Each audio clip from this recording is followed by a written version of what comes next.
So I'm sitting here in my shop and trying to think about what else I could do a video about. And I'm looking around the storage area of my shop. So I have like a tri-level shop. This lower area has all the lawn equipment and bikes and stuff in it. And then up above this is a loft which connects then through that wall to my office where I work every day.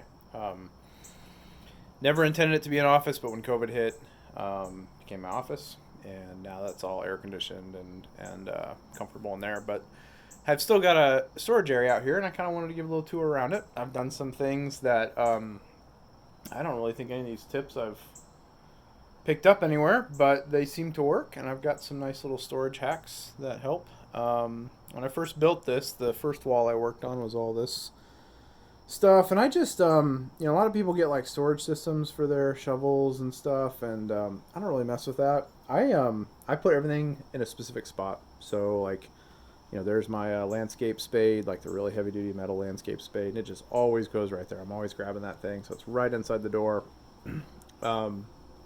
And everything has its place. I've got the kids' shovels there. I've got a stack of axes back there, and I think storage systems that are like spaced out evenly, they end up not really working for what you need. You're better off just saying, I'm going to put shovels here. I'm going to put my hatchet here. Rakes go there. I don't. It's kind of like a lot of things in life. One size doesn't really fit all, and you're better off just grabbing a couple nails and finding some spots on the 2x4s and hanging things where they're going to go permanently. And then the other thing. So the next thing I did is up above here. I was looking for a place to store just a bunch of little stuff that I don't really have a little shelf, and so the height in here is probably 7 feet. I think it's 7 feet tall. And so I took a little piece of plywood and cut it down and just screwed it up to the joists.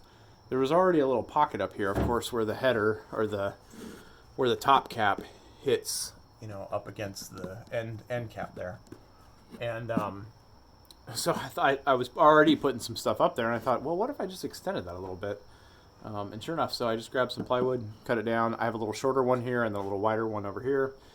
And I've got lawnmower parts up there and some, air pump and kids' toys there, and I used to put tarps in that one, but they've been moved. So it's great. I mean, it really freed up a lot of space.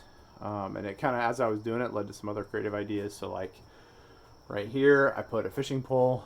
I don't fish much. My middle son loves to fish, so I've got a fishing pole here, and I've actually got two others that go in similarly. So like there's a little hook there for a little baby one that just sits right there, and it just snaps right in that hook, kind of rubberized hook, and it's perfect. Kind of came up with it on the fly. I was just trying to find a way to stuff these up. Fishing poles are so annoying because they get hooked on something, and you don't want to accidentally hook yourself on it, and they get tangled up, and so this just gets them up out of the way without having to sit in a corner. And then I've got another one there that hooks on the same way.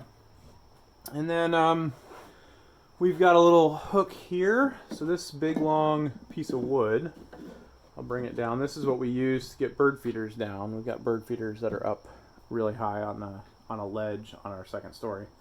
So there's a nail on the end of that we just use to grab them and hook them up, or hook them and pull them down. But it fits. It's just long enough. I cut it so it'll fit lengthwise in here, and then it slides up there, and it just sits on that little piece of plywood up there, kind of holds it in place, and then it sits up inside that little pocket there. Let's see, what else? I hang our bikes vertically, so we've got a bike trail right behind our house, and we bike pretty frequently, but for the adult bikes, I just use a little bike hook put in horizontally into the stud there, and then hook the bike high enough so the tire's just sitting on the ground and kind of notch between those studs there, and it stays in place. And the same thing for this little trailer bike that we've got for our little one, so it hooks up on a nail up there. And these are all just kind of like hacks that I came up in the moment. I mean, it's nothing fancy. It definitely wouldn't win any awards on Pinterest or anything for the most delightful looking shed, but it all works. I've got a little holder there for my weed whacker. I put these up actually for hoses. That was the original intent, and I do hang hoses on them in the winter when I bring them in, but they're great for just hanging big things that I got to keep out of the way that I never use. So a dolly, which I'd like to get that a little bit more organized, but it's fine for now. And then the spreader there. So yeah, that's about it. I'm gonna move some other things over here. I've got my chainsaw normally hangs here. I'm gonna put the blower on a hook like this. They're just nice to hang. Just have them hanging vertically. When you hang them up against a wall, they just don't hang real nice against the wall. And a chainsaw takes up a lot of shelf space. And of course, I've shown off my setup here with the Ego stuff. But that's about it. Yeah, it works. It's nothing fancy, but it works. So, hope you enjoy it. If you got any questions about how I'm doing it, let me know in the comments.